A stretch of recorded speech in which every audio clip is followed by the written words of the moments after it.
என்ன தேடிங்கிறா யாரு? உன்னையும் இல்லடா. அந்த அவரை பாக்குறேன், இங்க இவரை பாக்குறேன். நான் யாரை பார்க்க போறேன்? அவள் தான் அதுமே பாத்துக்க இருக்க வேண்டியதான். ஆனா அவர் தான் கொஞ்சம் மிஸ் பண்ணிட்டாரு. முன்னாடியே வந்திருந்தா எப்ப நான் காப்பாத்தி இருப்பாரு. கரண்ட் நின்று போச்சு, அதில் மிஸ் ஆகி. கரண்ட் நின்னது மட்டும் நிக்கலடா, அதுல என் கருப்பே நின்னுடுச்சு. கருப்பா? ஐயோ, இப்ப டப்பால ஃபுல்லா இருக்குமே. அவனுக்கு தெரியும் கருப்புனா என்னன்னு. என்னடா இந்த மை தடகுறா தானே?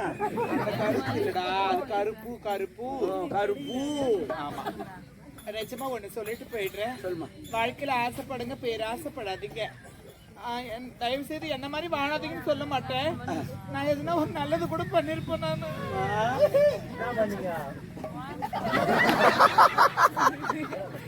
என்கிட்ட கேட்கறதுக்கு உங்க அப்பா கிட்ட போய் கேட்டு பாரு, உங்களுக்கு சித்தியா வரும். அதனால நிஜமாவே நீங்க தப்பு நீங்க போறீங்க. வாழ்க்கையில நல்லது இருக்கும், கெட்டது இருக்கும்.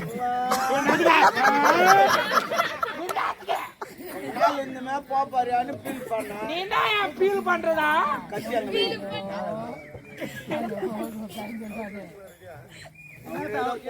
என்னப்பா பேசுற?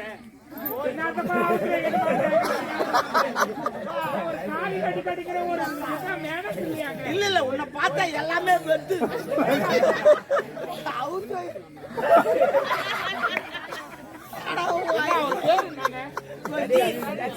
என்ன சதீஷ் இப்படி எல்லாம் பேசுறேன்? ஒரு நாகரிகம் வேணும் வாழ்க்கையில.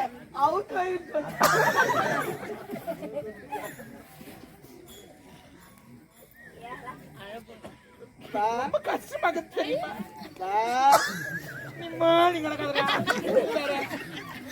நிஜமாவே என்ன மாதிரி வாழுங்கன்னு தான் சொல்லுவேன் நான். ஏன்னா நான் நல்லது கூட பண்ணிருப்பேன் ஒரு சிலத்துல. கேவனு கூட பார்க்காத அந்த கேவனுக்கு நான் ஒரு வாழ்க்கை பிச்சை போட்டேன். அதெல்லாம் ஒரு பெருத்தன்மை தெரியுமா? அதே போல பார்த்ததுல நல்லது இருக்கும், கெட்டது இருக்கும். தயவு செய்து நல்லது மட்டும் எடுத்துங்க, கெட்டதுலாம் இங்க விட்டு அப்புறமேட்டு வந்து எடுத்துங்க. தவற கூட என்ன பேசுறது தயவு செய்து மன்னிச்சிருங்க. வாழ்க்கையில பேராசை முக்கியம் இல்ல, ஆசைன்றது எல்லாருக்குமே வரும். அது நேச்சுரல் எல்லாருக்குமே. ஆனா பேராசைப்படாதீங்க, தயவு செய்து மன்னிச்சிருங்க. தயவு செய்து மன்னிச்சிருங்க. நான் வரேன். வாங்கி வச்சுக்குமா. இன்னொருத்தர் ஆளை கண்டுக்கிறாங்க.